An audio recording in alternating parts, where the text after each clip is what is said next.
세 번째 시간으로 마지막 강연입니다. 미디어 역기능의 사회적 이슈와 대응 방안으로 요즘 이슈가 되는 몰카, 리벤지 포르노 등 사이버 범죄로부터 여성을 스스로 지키려면 이라는 주제로 조정론 한국정보화진흥원 박사님께서 교육을 해주시겠습니다. 큰 박수로 맞이해 주시기 바랍니다.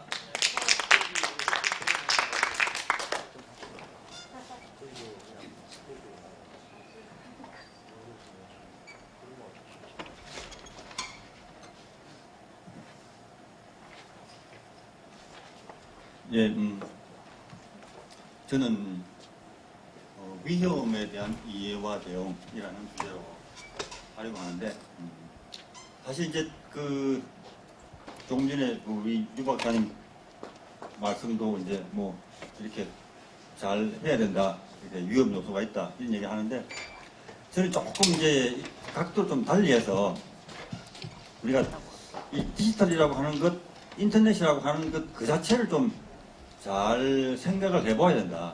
우리가 많은 사람들이 이걸 잘 쓰면은 뭐 좋은데 어떤 사람은 잘 못 쓰니까 개인적으로 노력해라 이런 얘기를 하는데, 저는 조금 생각을 달리합니다. 뭐냐면은 인터넷이라고 하는 그 자체가 위험하다는 겁니다. 물론 위험하다고 해서 다 나쁘게 쓰는 건 아니죠. 우리가 자동차 같은 경우에 자동차가 위험한 것이냐 위험하지 않은 것이냐, 자동차는 위험합니다. 그래서 우리가 운전을 할 때는 운전면허증이 있어야 되고, 그리고 반드시 음주 상태에서는 운전을 안 해야 됩니다. 왜냐하면 그 자체가 위험하기 때문에. 옛날에는 그런 규정이 없을 거예요. 옛날에는 그냥 뭐 운전하는 알아서 본인이 하러 가는 거지. 그러나 지금은 위험하다는 걸 알기 때문에 음주 상태에서 운전해서 안 된다는 겁니다. 그런 것처럼 이 디지털이라고 하는 것, 인터넷이라고 하는 것도 음주 상태에서는 절대 가면 안 된다는 겁니다. 그러니까 우리는 아직 이제 그게 네가 뭐 잘못해서, 네가 좀 윤리의식이 낮아서, 네가 인성이 좀 부족해서 사고를 치는 것이라는 생각인데, 저는 그런 생각이 아니라 디지털이라고 하는 것 자체가 위험한 것이기 때문에 너가 갈 때는 맑은 정신으로 가야 돼요. 근데 맑은 정신으로 가는 사람들은 다 잘해. 근데 맑지 않은 정신으로 갈 때는 문제를 일으킨다는 겁니다. 그래서 제가 이야기하는 것은, 우리가 컴퓨터를 켜면 딱 뭐가 떠야 되냐 하면은, 여러분이 맑은 정신인가요?를 물어야 됩니다. 맑은 정신 아니에요. 그러면 쉬었다가 다시 오세요. 이런 식으로 해야 되는 거죠. 그 이해가 됩니까? 그런 식으로 우리가 이제 하나 예를 들면 그런 것인데, 어쨌든 이제 그런 각도에서 제가 좀 얘기를 하려고 합니다. 그래서 이제 미디어 환경의 변화, 뭐 위험, 원인, 대응, 주로 이제 뭐 우리가 여성을 대상으로 강의를 하는 것이어서 여성에 대한 성폭력 얘기가 많이 되는데, 오늘은 여성분들이 많이 없기 때문에 그 부분은 조금 제가 간단하게 하고 넘어가겠습니다. 그리고 이제 시민 교육으로서의 미디어 교육, 이런 것이 제가 좀 얘기를 하려고 합니다. 그래서 이제 사실 이제 뭐 이거는 우리가 일반적으로 다 알고 있는 거죠. 제가 알고 있지만 제가 이 이야기를 하는 이유는 뭐냐면, 우리가 전통 미디어가 나왔을 때도 많은 사람들이 이 미디어에 대한 어떤 문제를 얘기했어요. 뭐 바보 상여다 했잖아요, 그죠? 저게 우리를 수동적으로 만든다. 저게 막 주면은 우리가 받기밖에 못 산다라고 하면서 문제점을 얘기했어요. 그래서 뭐 편파적이다, 특히 여성에 대한 성차별, 고정관념 이런 것들 뭐 있다 했지만, 이거는 그래도 문제가 적은 게 메시지를 내놓는 사람이 정해져 있어요. 허가를 받은 사람은 메시지를 내놓습니다. 아무나 내놓는 게 아니에요. 근데 이거는 뭐냐? 이거는 뉴미디어는 누구나, 그리고 무엇이든지 불법도 내놓는다는 겁니다. 불법은 법 위반이니까 잡히겠지만은 내놓고 가버리면은 단속이 어려운 상황. 그래서 이 자체는 누구나 무엇이든 불법까지도 성취한다는 거예요. 그래서 이거는 뭐 약간 뭐 조금 나쁠 수 있다. 이거는 그 자체가 위험을 갖고 있다. 그래서 이제 이런 것들이 많이 있는데, 그래서 이제 과거에 우리도 실명제라고 하는 얘기를 했었어요. 여러분도 아시겠지만. 지금 실명제가 가능해요, 안 해요? 실명제는 이미 2000년 이전에, 2010년 이전에 위헌으로 판정이 됐어요. 실명제 하면 좋은데, 누가 어떤 정보를 올린다는 것을 다 드러내게 하면 좋은데, 그것이 오히려 인터넷에 있던 자유의 정신을 침해한다고 해서 실명제는 지금 뭐 대안이 아닙니다. 그럼 어떻게 하느냐?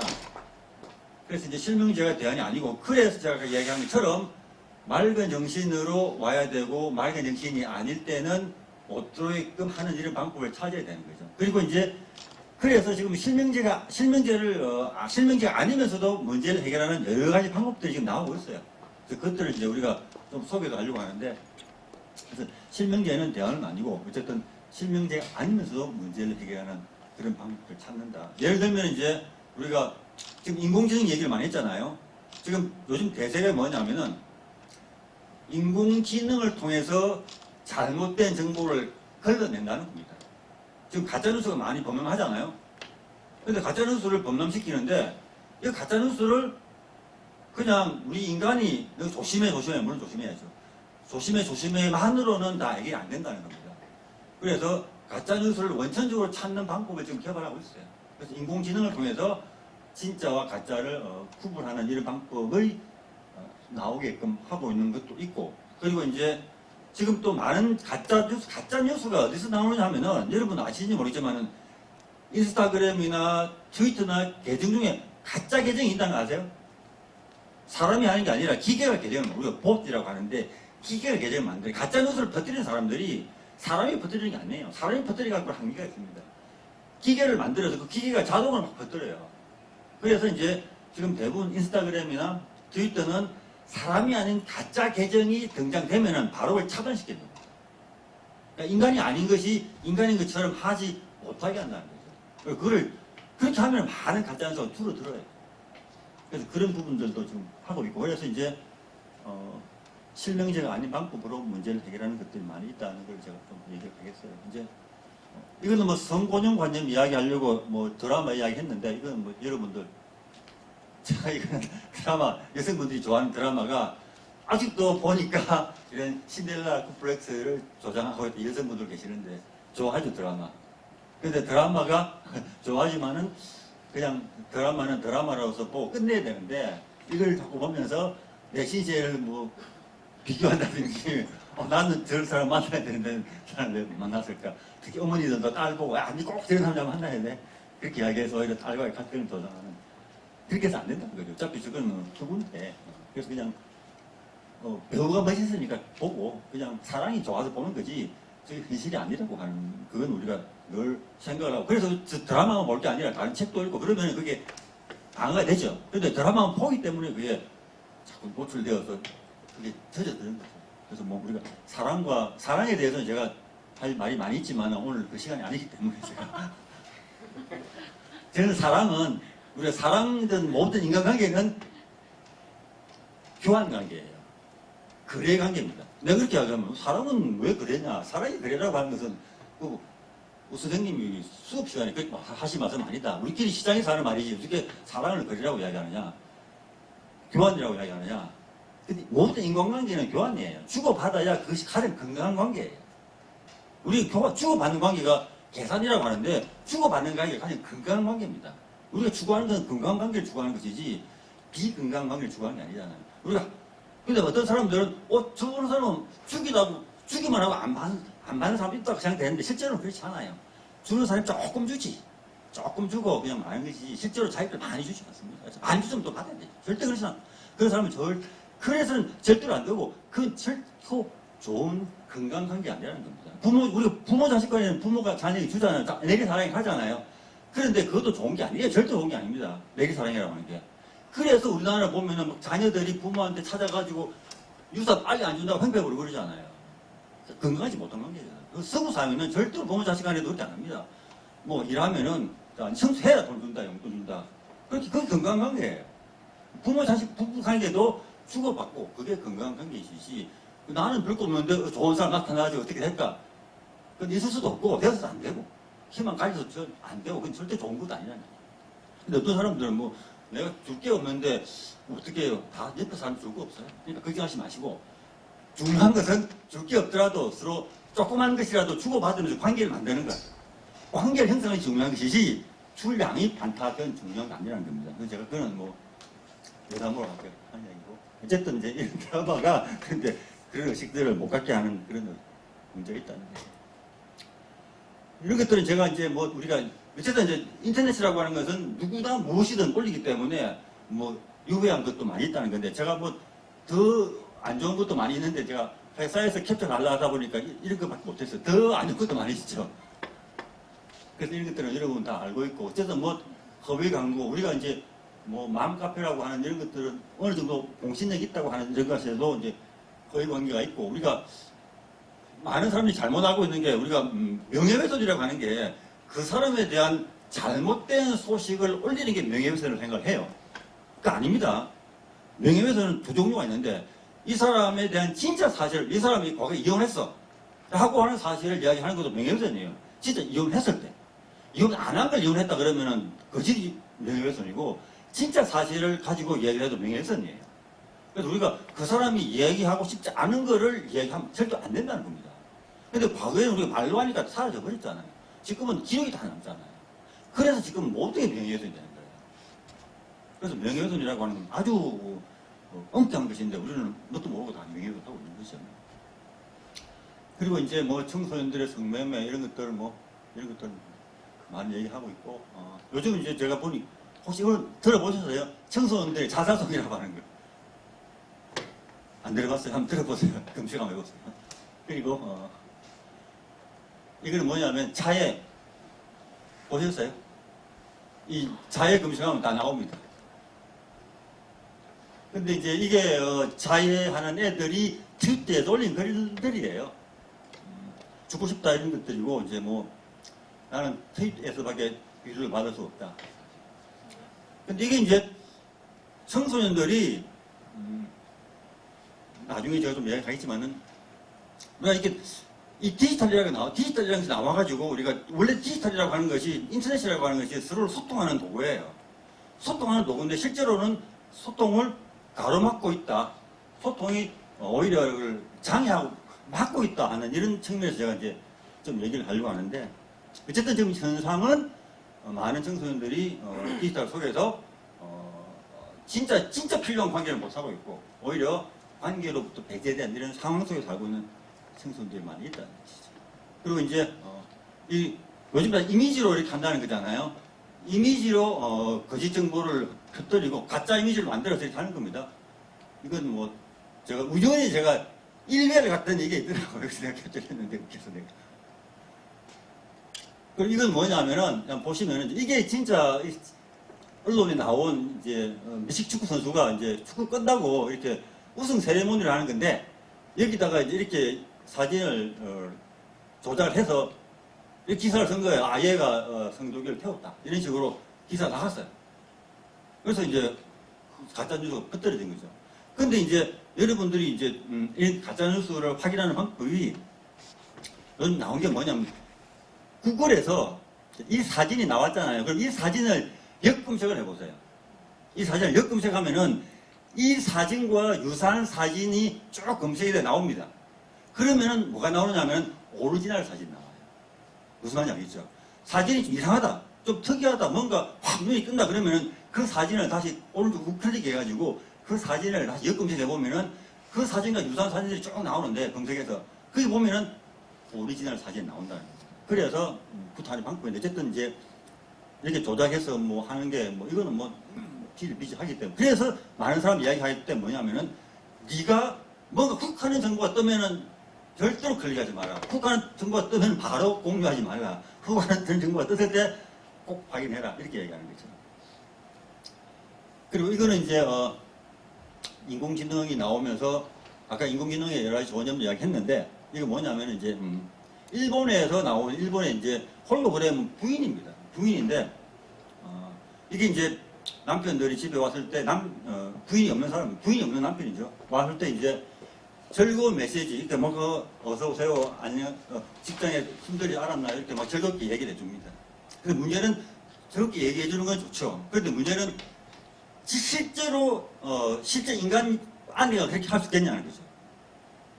그렇기 때문에 우선 이건 순간은 좋아요. 순간은 좋지만 여기에 오랫동안 노출이 되면은 실제 인간과의 관계를 못한다. 그래서 우리가 인공지능이 실제 인간과의 관계를 회복하는 데 도움이 돼야 되는데, 실제 인간과의 관계를 멀어지게 하는 있다는 거죠. 이것도 이제 섹스 로봇인데, 과거에는 섹스 인형만 있었어요. 근데 지금은 섹스 인형이 인공지능을 입혀가지고 대화를 다 해요. 친근한 감을 말로 하고 갑니다. 그래서 이것도 역시 이제 실제 인간과 인간 관계를 인간이 그렇게 못하는 겁니다. 섹스 로봇처럼 그렇게까지 막 다정스럽게 못해요.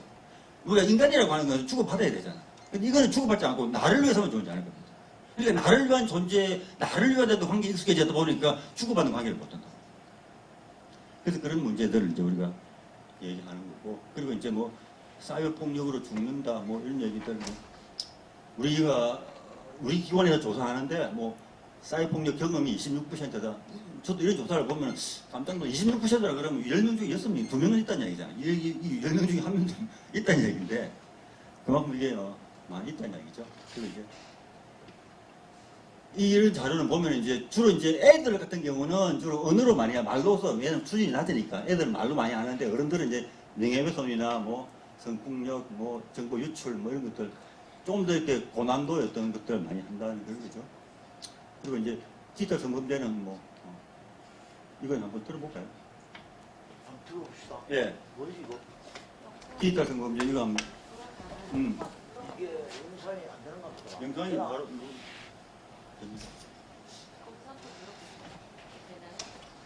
여기서 나온 거잖아. 이걸로서 클릭을 눌러야 돼요. 클릭을 눌러야 되는데 예. 누르면은 개인 영상을 이용하는 등 인터넷이나 SNS로 이루어지는 성범죄를 디지털 성범죄라고 합니다. 물리적 성범죄 못지않게 규모도 커졌고 내용도 교묘해지고 있는데요.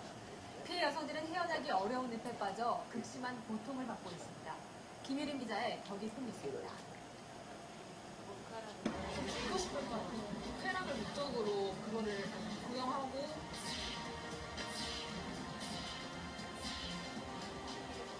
영상을 5천만 명의 남자들이 눈으로 저를 강간한 거예요. 하루에 수천 명의 사람들이 저를 강간하는 기분을 소리 좀 크게 해주세요.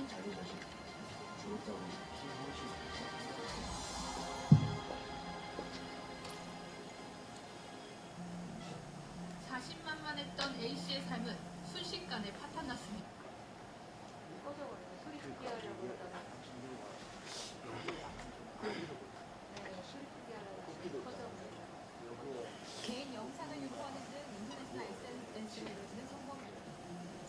아이들은 그때 사람이 있던 약속 그 외국만 나오는데 그게 안 나와. 약간 크게 하려고 그 꺼져. 네. 시스템에.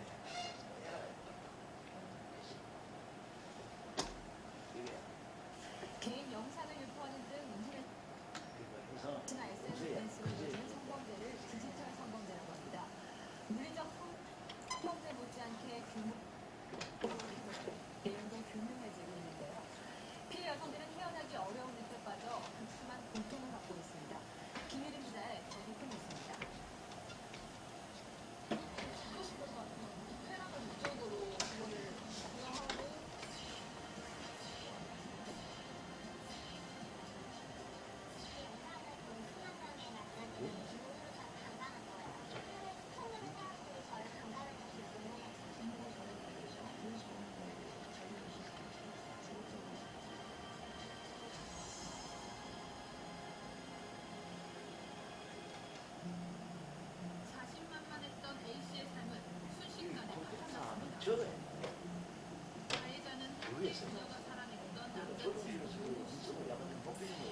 음란 사이트를 적극 차단하고 엄중하게 대응하겠다는 원론적 입장을 밝혔습니다.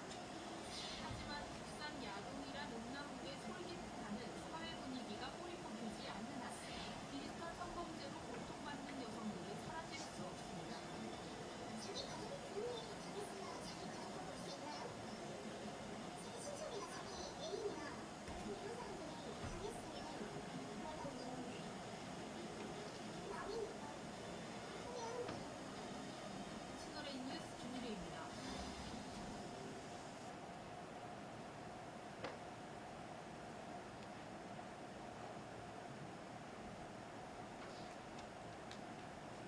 그 사실 이제 이게 디지털이라는 것이 없었으면은 전통적인 성범죄만 있잖아요. 그죠? 근데 이제 디지털이 나와서 디지털 성범죄가 생긴 거예요. 근데 이제 사실 리벤지 포르노라고 처음에 얘기를 했는데 지금은 그 말이 잘못됐다고 얘기를 해요. 왜냐하면은 리벤지 포르노라고 말할 그 의미는 포르노라고 하는 것은 성영상물이잖아요. 복수하는 성영상물이라는 거는 뭐냐면은 그 자체가 그것이 성적인 어떤 상냥물이지 상대방에 대한 약간의 어떤 복수심에서 나오는 성적인 영상물인 것이지 강간이라고 생각하지 않는다는 겁니다. 근데 지금은 그걸 성범죄, 강간, 성폭력이라고 얘기를 해요. 디지털 성범죄, 성폭력이라고 합니다. 왜냐하면 피해를 당한 사람 입장에서 볼 때는 똑같다는 겁니다. 그러니까 가해한 사람 입장에서 볼 때는 포르노물, 영상물을 돌리는 것이 불가해요. 신체 접촉 안 했으니까. 그러니까 피해를 본 사람 입장에서는 오히려 신체적인 성폭력보다 더 큰 고통을 받는다. 그러면 우리가 피해자 입장에서 그걸 얘기를 해야지 가해자 입장에서 얘기를 안 된다는 겁니다. 그래서 지금 이제 많은 사람들이 지금 우리가 이 디지털이라는 것이 등장해서 기존에 우리가 갖고 있는 범죄에 대한 생각을 다 바꿔야 된다는 거예요. 기존에 우리의 생각은 뭐냐면은 사람을 때리는 거, 사람을 이렇게 바로 차는 거, 우리가 형법에 보면은 신체를 어떻게 훼손한 사람은 처벌한다 이렇게 규정이 되어 있어요. 근데 사실 디지털이라고 하는 것은 신체가 아니에요. 말로 하잖아요. 문자로 하잖아요. 이미지로 하잖아요. 그럼 그 사람에게 신체 안 했어. 그래서 상처를 받았어. 그럼 어떻게? 지금은 그거는 우리나라는 명예훼손 아니면 모욕죄밖에 없다는 거예요. 상해죄로 처벌할 수 없다는 거예요. 왜? 상해는 신체가 아니었으니까. 그러니까 우리 현재 법이 디지털이 등장했음에도 불구하고 디지털을 적절하게 다루는 법이 안 되고 있다는 겁니다. 그래서 이 성폭력도 지금 보면은 제가 바로 법을 얘기 좀 해보면은 지금 이 보면은 이제 현재 법입니다. 현재 법이 이렇게 어쨌든 뭐 그렇게 하면 5년 이하 징역이고 그리고 이제 촬영할 때 상대방이 동의를 했으면은 이거는 이제 3년 이하의 징역이에요. 그리고 이제 물론 영리 목적으로 했으면은 7년 이하인데 어쨌든 5년 이하, 3년 이하의 징역이에요. 이 말은 불금이고 이 말은 뭐 1년 해도 되고 한 달 해도 되고 5년 이하입니다 무조건. 근데 실제로 그래서 그러다 보니까 실제로 5년 받은 사람은 딱 5명밖에 없어요. 징역형 67% 내도 집행유예고 실형을 산 사람은 7%입니다. 실제로. 왜냐하면 유포한 사람 입장에서 볼 때는 나 그렇게 상대방에 고통 주려고 한 거 아니야. 내가 뭐 그 사람을 그렇게 악의적인 생각 없었어라고 한다는 겁니다. 그럼 뭐 그렇구나라고 생각한다는 겁니다. 실제로 고통받은 사람은 그것 때문에 자살하는 거예요. 그래서 실제로 우리 형 보면 강간의 경우는 3년 이상으로 되어 있어요. 그럼 디지털 성폭력은 5년 이상으로 되어 있잖아. 근데 5년 이하로 되어 있다는 거죠. 그게 우리나라 법이 아직도 우리 법이 이렇게 디지털이라고 하는 것에 대해서는 무감각하다는 거예요. 디지털에 대해서는 뭐 그래? 왜냐하면 아직도 많은 사람들이 디지털에 살고 있지 않기 때문에 새로운 세대들은 전부 디지털 속에 생활하고 있지만은 디지털로 인한 고통도 받고 물론 디지털 좋은 점도 있고 나쁜 점도 여러 가지 있지만은 옛날 세대 사람들은 디지털 잘 몰라요. 지금 법관 하시는 분들, 법 하시는 분들도 뭐 디지털 있다는 건 아니까 뭐 그렇겠지라고 생각하는 건 심각성을 모른다는 거예요. 그러다 보니까 뭐 이렇게 지금 하고 있는 거죠. 그런데 지금 외국 같은 경우는 자 뉴질랜드 같은 경우에는 어떤 법을 만드느냐 정서적 고통을 받으면 처벌할 수 있는 법을 만들었어요. 신체를 훼손할 경우에만 처벌하는 것이 아니라 정서적 고통을 그러니까 정서적 고통이라고 하는 단어를 썼다는 게 상당히 의미가 있는 거죠. 그래서 이제 우리 이제는 인간도 보면은 우리가 남을 고통을 줄 때 다리 부스러뜨려서 그 사람을 고통 주는 건 아니에요. 다리 부스러뜨린 거는 내가 수술해서 치료하면 완치되면 끝이에요. 그러니까 인간을 정말 비참하게 만드는 거는 그 사람을 정서적으로 짓밟고 자기의 어떤 자존심을 무너뜨리고 비참하게 만드는 거. 그 때문에 헤어나지 못하는 것이지 다리 부러지기 때문에 그런 건 아니에요. 그리고 우리가 이제는 제대로 우리가 인간이 뭐 때문에 고통받고 있고 고통의 원인이 무엇인가를 제대로 생각해야 된다는 이야기입니다. 이 디지털 시대에서. 그래서 이제 이런 어떤 뉴질랜드를 만들었고 그리고 이제 미국에는 이제 성폭력 가해 남성의 90억 배상을 구한 그래서 다시는 이것에 대한 어떤 큰 경각심을 불러일으키는 이런 것도 했고 뉴욕시는 최초 유포자뿐만이 아니라 공유자도 처벌한다. 공유자도 상당히 책임이 있다는 거예요. 왜냐하면 공유자도 이쪽에 가담한 거예요. 공범인 거예요. 지금은 이제 뭐 그냥 클릭하면 됐다라고 생각하는 거지만 그게 아니라는 거죠. 그래서 이제 공유자도 처벌하는 이런 어떤 것들도 지금 법조도 하고 있다. 그래서 이제 제가 법을 이야기하는 건데 근데 이런 건 제가 가지 말냐면은 인터넷에 가서 검색해 보세요. 뭐 이렇게 몰카로 이렇게 잡혔다 그러면은 어떻게 변호사들이 나와가지고 나 이렇게 나한테 상담하면은 형량을 감해줄 수 있는 방법도 알고 있다. 이런 변호사들이 많이 있어요. 그러니까 사실 이런 변호사들은 사라져야 되는 변호사들인데 이 변호사 양상을 많이 해가지고 이런 거 해주는 변호사가 있는 그렇게 시리는 겁니다. 예. 그래서 이제 제가 이거 우리 동네 공중 화장실에 붙어 있는 이런 문구인데 남의 신체를 몰래 처벌하면 처벌받을 수 있습니다. 이렇게만 되어 있습니다. 그런데 이렇게 해서 되는 게 아니고 10년 이상의 정령을 취할 이 정도는 돼야 이 사람들이 그걸 먹는다는 겁니다. 그래서 우리가 이 문제를 이 문구를 이제 요즘 다들 붙이라고 하니 붙이는 거예요. 그러나 붙이면서도 이것이 심각성에 대해서는 의식이 부족하다는 거죠. 그래서 이제 지금 10년이야 징역입니다. 현재 아니죠. 이렇게 해야 된다. 앞으로 이 정도는 해야 사람이 겁을 먹지 않겠냐라고 하는 그런 얘기죠. 그래서 이제 제가 이제 어쨌든 그런 것들을 좀 이제 우리가 현재 디지털이라고 하는 것이 갖는 위험성에 대해서 많은 사람들이 잘 모르고 있다라고 하는 것이고 그리고 이제 디지털이 범죄, 폭력의 위험도 있지만 저는 더 큰 문제가 뭐냐면 이거예요. 우리가 대면 접촉의 상실로 인한 공감 능력의 상실입니다. 인간이 우리가 저는 사회심리학 공부했는데 인간이 양심이 발달되는 게 뭐냐면 남과의 교류를 통해 양심이 발달돼요. 양심이라는 게 우리는 양심이 어떻게 발달돼? 양심 먹고 자라다 보면 양심이 발달되겠지. 하는데 양심의 발달의 가장 기본적인 과정은 타인과의 상호작용이 주고받는 겁니다. 주고받으면 어떻게 되느냐? 주고받고 자꾸 하다 보면 다른 사람 입장을 생각해야 돼요. 다른 사람 입장을 생각하지 않으면 절대 주고받을 수가 없어요. 그래서 모든 양심의 발달은 주고받는 겁니다. 부모와 관계를 맺고 친구와 관계를 맺고 이웃과 관계를 맺고 계속 관계를 맺으면서 양심이 발달되는데 이 디지털은 뭐냐면은 타인이 없어요. 자기 혼자서 내놓는 겁니다. 그렇기 때문에 상대방의 입장을 생각할 수 있는 훈련이 안 된다는 겁니다. 이게 가장 심각한 문제예요. 그래서 이제 지금 요즘 많은 문제들이 생기는데 이 많은 문제들이 생기는 원인이 뭐냐면 공감 능력의 상실이다. 공감 능력의 상실은 어디서 나오느냐? 대면 접촉의 상실입니다. 근데 우리처럼 이렇게 이미 오프라인에서 오랫동안 자라가지고 대면 접촉을 많이 한 사람들은 관계가 없어요. 이미 우리는 상대방을 생각하는 능력을 이미 개발해놨어요. 근데 그 개발 안 되는 이런 애들이 그런 것에 과잉 노출될 경우에는 공감 능력이 안 된다는 겁니다. 그리고 또 문제가 뭐냐면은 부모 자녀 간의 소통의 단절이에요. 왜냐면 옛날에는 자녀가 뭐 하는지 우리 다 알았죠. 축구 하든 요걸 해도 알았어요. 누굴 만나는지 나쁜 애를 만나도 내가 알았어요. 지금은 알 수가 없잖아요. 뭘 하는지 어떤 대화를 나누는지 알 수가 없어요. 그럼 부모 자녀가 대화가 되겠어요? 안 되죠. 그럼 부모 자녀가 대화가 안 되는 것이 괜찮냐? 결코 좋지 않습니다. 그럼 어떻게 해야 돼요? 부모 자녀 대화가 안 되는데. 그렇기 때문에 지금은 부모들이 엄청 자녀와 대화를 하려는 노력을 엄청나게 해야 되는 거예요. 가만히 있으면 대화가 안 되게 돼요. 그래서 자녀와 대화를 하려면은 자녀의 눈높이에 맞춰야 되고 자녀에게 더 가까이 가고 조그만 사소한 것이라도 시작을 해서 함께 하고 어려운 대화가 아니라 그러니까 중고등학교 돼버리고서 어려운 주제로 성문제나 학급이나 이렇게 대화를 하려면 아예 대화가 안 되는 거죠. 쉬운 주제부터 예를 들면은 뭐 만나서 이렇게 뭐 밥 먹는 것부터 시작해서 뭐 길거리에서 뭐 같이 공을 차거나 아주 쉽게 할 수 있는 것부터 대화를 해야 되는데 그런 대화를 안 하고 나중에 어른 돼가지고 중고등학교 내가 주제를 던지는 게 그런 주제야. 그 대화가 되겠지 안 된다. 그러니까 그런 문제. 그래서 이제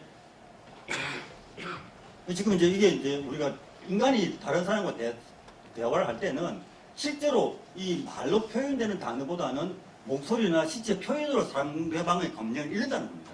그러니까 상대방의 감정을 읽고 상대방을 공감하는 이런 기회를 상실한다는 것이 가장 큰 문제예요. 그래서 보면 이제 우리가 톡을 하지만 이 사람 간에 필요한 것은 우리에게 필요한 것은 관계인 것인데 실제로는 관계가 이루어지는 것이 아니라 서로 그냥 메시지만 공을 차듯이 그냥 날리고만 있다니. 그래서 이것이 저는 그래서 가장 이 문제가 그래서 지금 미국에서는 어떤 연구를 하냐면은 이 SNS나 문자나 이런 것들이 증가되어서 이 청소년 인간 전체의 어떤 의식에 어떤 변화가 생기는가를 연구해야 된다. 라고 지금 그렇게 이게 큰 인류의 제안이라는 겁니다. 지금. 이게 뭐 단순히 뭐 우리가 뭐 폭력 한두 개나 이런 정도가 아니라 그래서 지금 이제 많은 학자들이 미국의 그 하버드 대학의 심리학 특별 외로워지고 인간들이 더 외로워지고 있다. 이게 이제 미국의 지금 청소년들이 지금 형태인데 12년도는 이 보시면은 49%가 의외로 49%가 대면을 더 많이 했어요.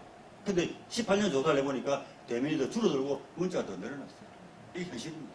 이런 현실 속에서 어떻게 우리가 공감 능력을 키우고 인간관계를 형성할 것인가를 지금 찾아야 돼요. 이걸 못하게 할 수는 없어요.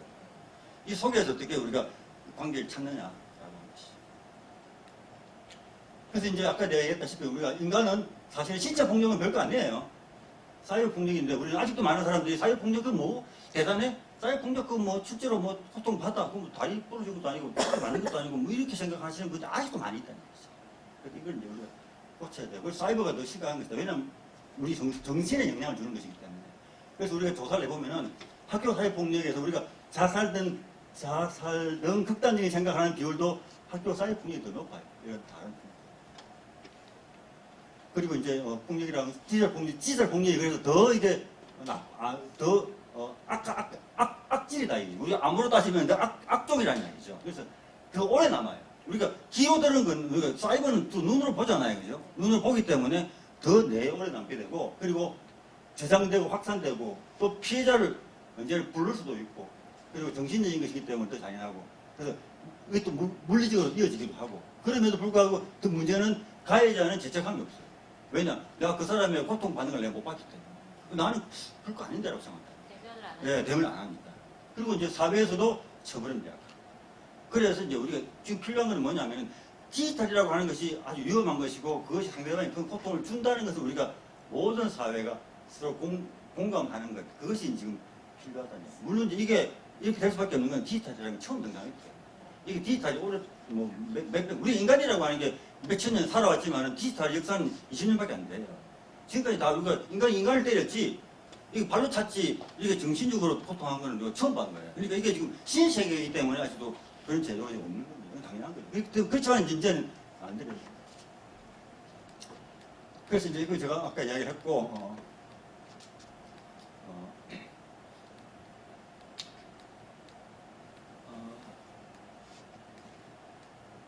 그래서 이제 영혼의 살인이고 디지털 성폭력은 사회적 살인이다. 그래서 제가 이제 그래서 아까 우리가 그 실명제가 해법이 아니고 우리가 이 문제를 해결하기 위해 예를 들면 이런 건데 제가 하나 예를 드는 겁니다. 우리가 디지털 안전과 디지털 오염이라고 하는 개념을 좀 얘기하는데 뭐냐면 우리가 디지털 속에서 우리가 많은 활동을 하지만은 그 활동 속에서 뭔가 이렇게 유해한 물질이 나오면은 그 유해한 물질이 나오는 그 사람이 그걸 차단해야 되는 거예요. 예를 들면 우리가 이제 지금 화장실에 보면 다 이렇게 청소 점검표가 있죠. 그렇지만 이제는 이런 항목을 넣어야 되는 거예요. 불법 카메라가 실제 있는지를 확인해야 된다는 거예요. 지금은 이거 안 했죠. 그렇지만 앞으로는 이제 이런 걸 해야 된다. 왜냐하면 지금은 디지털이기 때문에. 그래서 이제 이런 것들도 하고 그래서 이제 뭐 이런 뿐만이 아니고 이제 아까 내가 이야기했다시피 그 페이스북이든 아까 뭐 이제 페이스북 이용자들이 감소되고 있다는 얘기를 했는데 그 페이스북이 그런 어떤 가짜뉴스 확산을 막지 못해서 그런 거잖아요. 그죠? 그러니까 페이스북이든 인스타그램이든 지금 트위터든 대부분 그런 글로벌 기업들은 자체적으로 지금 노력을 다 해요. 왜냐하면 그런 노력을 안 했다가는 지금 이제 어떤 이용자들의 외면을 당할 것 같다는 이런 생각도 있고 그래서 지금 어떤 법을 보면은 독일 같은 경우에는 혐오 발언이 24시간 이내에 자기 사이트에서 지우지지 않으면 50만 유로 벌금을 부과하는 법을 작년에 만들었어요. 그래서 그 사이트 운영자들이 그에 대한 책임을 강화시켜야 된다고 지금 하고 있고 영국 같은 경우에도 자기들이 2020년부터는 소셜미디어 기업들로부터 2%의 세금을 부과해서 정화시키는 데 쓰겠다고 공언을 했어요. 그래서 이제는 이제 우리가 이게 단순히 뭐 양심의 문제, 너 그러면 안 돼, 너 착하게 살아야 돼, 너 나쁜 짓 하면 안 돼 이런 차원이 아니고 디지털이라고 하는 그 자체가 상당히 위험한 것이고 그것을 이용해서 돈을 버는 사람들에게 상당히 책임을 부과하는 이런 식으로 지금 풀려가고 있다. 그것이 이제 불가능한 건 아니라는 얘기죠. 가능하다는 얘기죠. 지금 인공지능도 나와 있고 그리고 이제 여러 가지 이제 그래서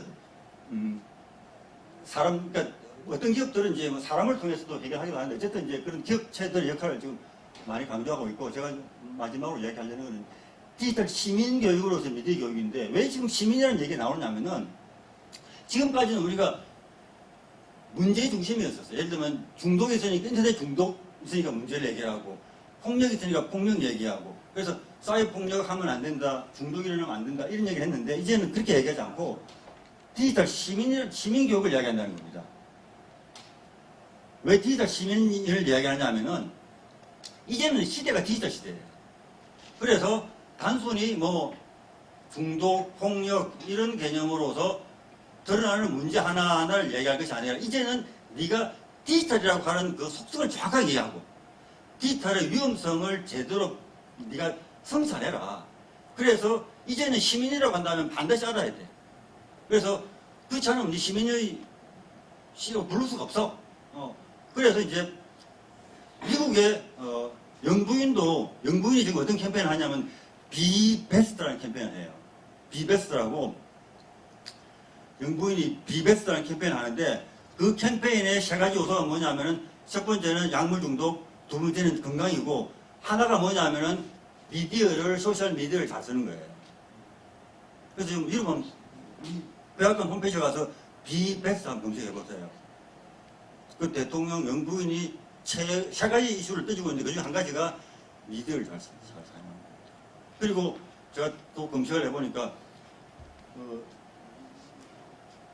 2월 달에 전 세계가 2월 달에 이제 안전한 인터넷의 날이 있어요. 안전한 인터넷 날이 있는데 2월 달에 거기 보면은 어떤 나라들은 벨기에 같은 나라들도 보면은 여왕이 영상 메시지를 만들어 뿌려요.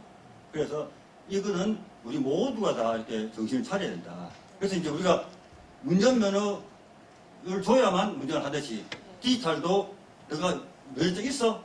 이런 거 체크해. 이런 건 네가 소양을 받은 사람만이 디지털 가입금하고 그리고 정신이 말짱하지 않은 상태에서는 디지털 가입 않게끔 하는 이런 어떤 것들이 필요하다고 생각합니다. 그래서 이제는 디지털 시민교육이다, 리터시 교육이다 이렇게 이제 얘기를 해서 그걸 이제 우리 협회 슬로건이 예. 2010년부터 올바른 디지털 시민입니다. 옛날부터 그렇게 해왔었죠. 예. 네.